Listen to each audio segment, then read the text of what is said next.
हवा में अजीब सा सन्नाटा पसरा हुआ था, लेकिन उस सन्नाटे के बीच सिर्फ एक आवाज गूंज रही थी।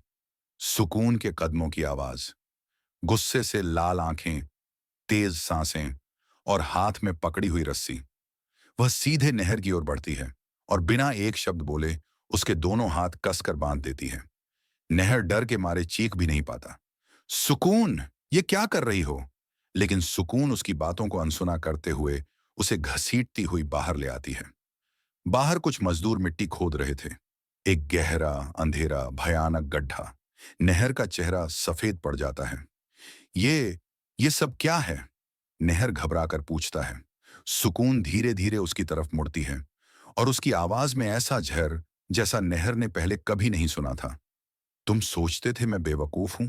मुझे सब पता चल गया है नहर। सब। क क्या? नहर हकलाता है। सुकून एक कदम आगे बढ़ती है। उस बोतल में रूही की आत्मा नहीं, सिर्फ धुआं था। तुम और रूही दोनों मुझे धोखा दे रहे थे। नहर के पैरों तले जमीन खिसक जाती है। ना, नहीं सुकून, मेरी बात तो सुनो। लेकिन अब सुनने का वक्त बीत चुका था। सुकून की आंखों में बस बदला था। तुमने हर जन्म, हर मौके पर मुझे धोखा दिया। इसलिए आज मैं तुम्हें मिट्टी में मिला दूंगी, हमेशा के लिए रूही से दूर, मेरे साथ, मेरी दुनिया में। नहर डर से कांप जाता है। गड्ढा, गहराई, ठंडी हवा और सुकून के चेहरे पर फैली हुई भयानक मुस्कान।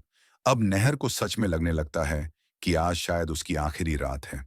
उधर घर के अंदर सबसे खतरनाक पल सुकून के जाते ही रूही घर वालों के पास पहुंचती है।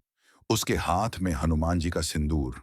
वह बिना रुके एक एक कर सभी पर सिंदूर डाल देती है। जैसे ही सिंदूर गिरता है, सबके चेहरे बदलने लगते हैं। जो लोग अब तक सुकून के वशीकरण में थे, अचानक जैसे नींद से जाग जाते हैं। सभी हैरानी से इधर उधर देखने लगते हैं। ये क्या हुआ हम लोगों को? सब लोग डर जाते हैं। रूही तुरंत सभी को चुप कराती है। सुकून को मत बताना कि तुम सब आजाद हो गए हो। अगर उसे भनक लगी तो वो हम सबको मार डालेगी। घर वाले डर के मारे तुरंत मान जाते हैं। फिर रूही सभी को अपना प्लान समझाती है और सबको सुकून के पास भेज देती है ताकि वो नहर को बचा सकें। बाहर, जहां मौत इंतजार कर रही थी, सुकून जैसे ही नहर को गड्ढे के सामने खड़ा करती है, तभी घर वाले आ पहुंचते हैं। रतन सबसे पहले चिल्लाता है, सुकून, ये क्या कर रही हो? कोई गलत फहमी है।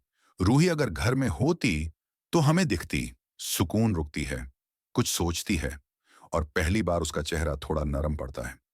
शायद तुम लोग सही कह रहे हो। रूही बोतल से मुक्त होकर घर से चली गई होगी। उसके चेहरे पर मासूमियत लौट आती है। वह तुरंत गड्ढा खुदवाना रुकवा देती है, नहर के हाथ खोलती है, उसे सहारा देती है और अंदर ले आती है। नहर जैसे ही आजाद होता है, उसकी सांसें तेजी से चलने लगती हैं। वह समझ चुका होता है कि वो मौत के कितने करीब पहुंच चुका था। लेकिन सुकून मुस्कुराते हुए बोलती है, हम आज ही शादी करेंगे। नहर। यह सुनकर नहर के पैरों में से फिर से ताकत निकल जाती है। लेकिन पर्दे के पीछे से रूही चूड़ियों की खनक से उसे इशारा करती है, चुप रहो, अभी खेल बाकी है। नहर का दिल धड़कता रहता है, लेकिन वह मजबूर है।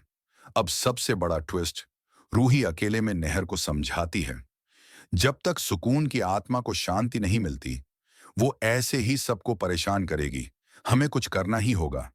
नहर तुरंत कहता है, उसकी आत्मा पेंटिंग के साथ आई थी। अगर हम वो पेंटिंग नष्ट कर दें, तो सुकून हमेशा के लिए चली जाएगी। दोनों तेजी से सुकून के कमरे में पहुंचते हैं, लेकिन पेंटिंग गायब। संदूक खाली। बेड के नीचे भी कुछ नहीं, अलमारी खाली। रूही समझ जाती है, सुकून को पता चल गया था, उसने पेंटिंग छुपा दी है। और तभी दूर से शहनाई की आवाज आती है। सुकून और नहर की शादी शुरू। नहर का दिल बैठ जाता है। वह मंडप में जाता है, लेकिन रूही उसके कान में कहती है, मुझे भरोसा रखना, मैं इसे होने नहीं दूंगी। क्लाइमैक्स, सबसे बड़ा धमाका। रूही पूरे घर में पागलों की तरह पेंटिंग ढूंढती है। कमरे, अलमारियां, दीवारों के पीछे, हर जगह देखती है। और फिर स्टोर रूम। धीरे धीरे उसका दरवाजा खुलता है। कमरे में धूल, अंधेरा, जाले और एक कोने में रखी वही पेंटिंग। रूही की धड़कन तेज हो जाती है। वह पेंटिंग उठाती है और भागती हुई शादी मंडप में पहुंचती है। सुकून मंत्र पढ़वाने ही वाली होती है। तभी रूही चिल्लाती है, बस। सब रुक जाते हैं। रूही बिना एक सेकंड गंवाए सुकून पर हनुमान जी का सिंदूर फेंक देती है। सुकून दर्द से चीख उठती है। उसका चेहरा जलने लगता है। आवाजें गूंजती हैं। रोना, चिल्लाना, रूहानी चीखें। पूरे घर में तूफान सा माहौल बन जाता है। और फिर रूही पेंटिंग आग में फेंक देती है। पेंटिंग जलने लगती है और सुकून की आत्मा कांपती हुई, रोती हुई, धीरे धीरे खत्म होने लगती है। उसकी आखिरी आवाज, मैंने गलत किया, माफ कर दो। और फिर सब शांत हो जाता है। सुकून की आत्मा हमेशा के लिए चली जाती है।